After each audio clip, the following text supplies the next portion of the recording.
back, ladies and gentlemen. In this video, we're gonna build upon the previous video that was teaching you the different ways in which you can hit the ball, either on the inside of the ball, the outside of the ball, behind the ball, under the ball, or over top of the ball. Stay tuned. I'm gonna show you how to carve around the outside of the ball when hitting some volley drops, and then I'm gonna show you what racket face awareness and control looks like. You ready? Let's do it. When looking to carve around the outside of the ball, just a reminder, you want to hit the outside, so the part of the ball further away from you. And this is in particular for high volley drops. So what it does is when you come around the outside of the ball, you're putting this counterclockwise spin on it. So when it hits the front wall, the ball sorts of hits and then it runs into the side wall. So even if the ball, your drop shot isn't the shortest drop shot in the world, it allows you to angle the ball into the side wall. So let me give you a quick couple of demonstrations here. So I want to come around the outside of the ball, and you see how that angled into the side wall?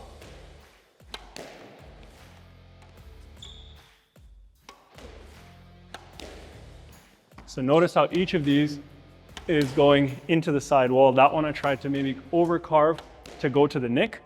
So I'm going to actually hit them a little bit softer so that you can really see the carving effect off the front wall. So that extra little spin. And if you watch that again in slow motion here, you're going to see that my racket face is very open and I'm making contact on the outside of the ball and then coming through and finishing my racket to its destination. This is exactly the thing that I wanted to share with you around racket face control.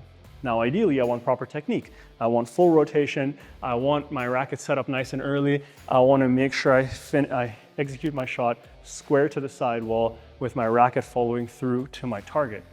Now, in an ideal world, that's how I want to set up. But what if I'm not in an ideal position? Do I still have enough control with my racket face to put the ball where I want?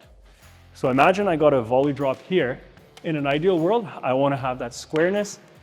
Racket face is set early, and then I'm putting the ball where I want it to go. I'm not as concerned about the quality of the shot here. I just want to show you the correct technique. But now what if I'm changing my body position like so? Can I still put the ball where I want it to go? Or what if I make an extreme version and I go like this? Can I still send it where I want it to go? Well, the answer is yes. And the question is how? I'm not in the right position. I don't have proper technique.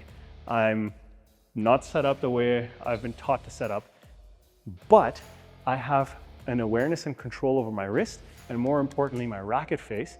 So even if I'm here, I can control that racket face forward with very dodgy technique and still hit the ball where I want it to go. Again, like so.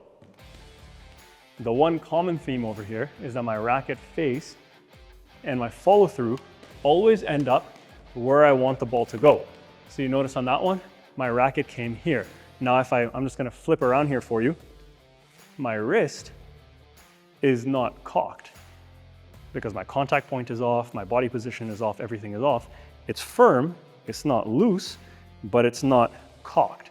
So you have to be able to make manipulations like this depending on your position and what you're trying to achieve. So folks, I hope you really understand the importance of racket face control, wrist control, and body position. Now, I'm not advocating that you start hitting your drops like this with a broken wrist or with a soft wrist and out in front of you and whatnot. But I am suggesting that if you understand what this is doing, you can improvise when you have to improvise. And for all other situations, you want to have nice, strong, correct technique because this creates threat and options in typical scenarios. If you want to learn more about these details and how you can apply them in your own game, send me an email at ahad@arproformance.com. Folks, thanks for watching. Thank you for supporting. Leave a comment if you have questions below, and I'll see you in the next video. Bye.